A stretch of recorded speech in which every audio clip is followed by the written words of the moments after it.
Hello everyone, and welcome back to the channel. Today we are back with a new video where we would explore the aspects of thought.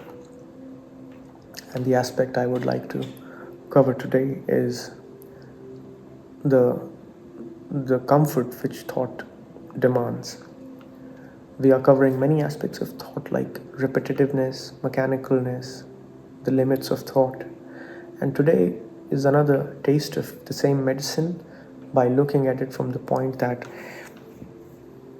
thought loves to be in the zone of what it knows, what it understands. So, in your daily life, you would have observed that your brain, your mind, always likes to stay with the things it knows. For example, if you have to do something, or if you're free, you're sitting and you think, what should I do? You would see that 99% of the times, maybe even 99.9% of the times, the brain is suggesting the things to do which it already knows. Your brain does not suggest you something to do which it doesn't know. Okay? And now you could say that that sounds very natural to you, very normal to you, but it does highlight a kind of a pattern or a limitation of the brain. The brain or the mind tries to do this because there is a certain level of comfort and security in doing things which you already know. Okay? And that's why you see the whole day when you have to think in the morning, you begin, I brush my teeth. Okay, I should get ready for the office. Most of the actions that you do in a day are the actions that you already know quite nicely how to do. So the brain likes to stay in the state of the known. Okay? And very rarely it thinks of doing something it doesn't know.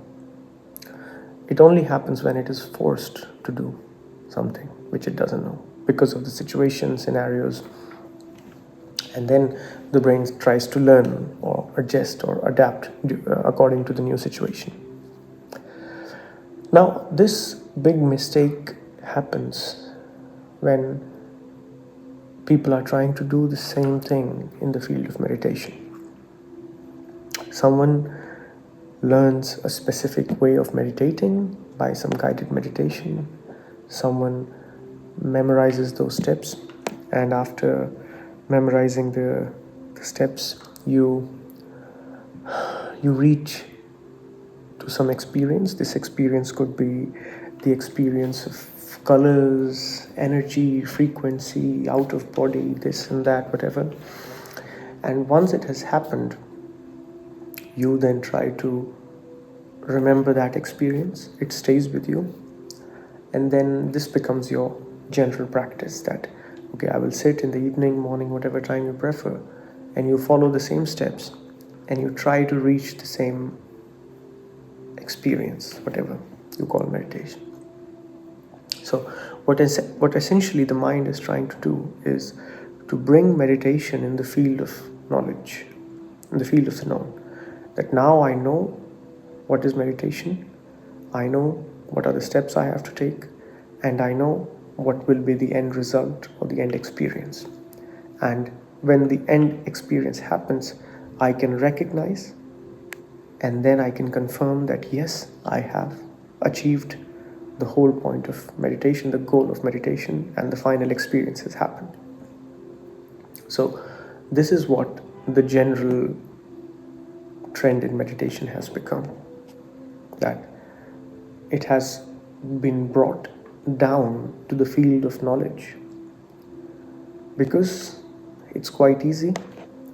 From this you can make a lot of money by making it very easy, and then people can have any kind of experiences actually, because the mind is very capable of creating experiences. The mind is very good at this. So this is a very important and big mistake which people go through. And if you would read good teachers, good books on meditation, then most of them have focused on the point that the whole point of meditation is to cross the field of knowledge, not to stay in it, not to bring meditation into it and then become comfortable with this new aspect of life, this new feather that you've added in your living ways. So from everyday living, try to first observe this thing that the brain is demanding to stay with the activities that it already knows. The things that it already knows quite nicely, it is trying to prefer them, it is trying to stay with them. And it is suggesting the same things again and again and again, which makes life quite repetitive and mechanical. Okay, and eventually the point comes where you feel like, okay, I'm quite tired, I'm quite bored, and I should go for some vacation, to travel or something like this. But we ignore to see that the reason we have reached to this point is because the brain is suggesting always the things that it feels comfortable with. So there is a very low probability for new things to come to life. Something new would not be known actually. It's quite natural. I don't know if we see this thing or not, that if you're trying to have something new, it's only new if you don't know about it. Because if you know already, then it's not new. So if the brain is desperately trying to stay in the known, then there is a very low space area of life where the unknown can take place. So after you've observed it for a few days in your life, maybe a few months, depending on how curious you are, how thirsty you are for this, you would see that then naturally the question arises, okay, then how can we find a different way of living where the brain is comfortable without staying in this field of the knowledge and field of known? And that stage, I would say, actually is the beginning of actual meditation, where the brain is accepting the fact that it wants to discover something new. It's not just interested to stay with what it already knows, the same kind of loop of life. So then meditation is not this kind of thing which it usually has become, this guided stuff, this meditation with some method, the meditation with some end experience, some kind of things to achieve. Then meditation is a very scary process in the beginning. You will be scared because there is no guidance. There is no one to guide you. There is no one to tell you which turns to take. There is no one to tell you, or there is no way to know where you have to reach. There is no way to know where you're going to reach. There is just an acceptance of the incoming unknown. Where that incoming unknown is taking you is not so clear. How you have to tackle that incoming unknown is also not clear, which is why most people try to bring meditation to their usual way of living, where it's a very comfortable thing and very easily handled. But when you will actually enter meditation, initially it could feel a bit scary. It could feel a bit like, what's going on? How can I navigate here when I don't know anything? How can I navigate when I don't know where I'm going? What is the point of this meditation when I'm not looking for a specific experience? So all these questions will be a little scary in the beginning, but if you stay there, if you if you learn from it, then you would see that the questions are answered by itself. You don't have to find the answer to those questions. The only thing which is in your hand to do is to go through this process of known by totally understanding it. We are not suggesting that you neglect this process which the brain is doing, that suppress it, neglect it. No. We are saying you completely understand it. You go through it.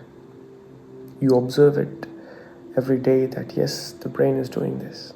Yes, the mind is doing this.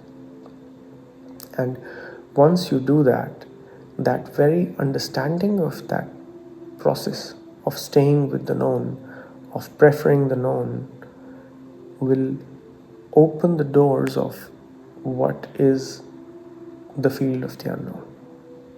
So you don't have to know how the unknown will happen.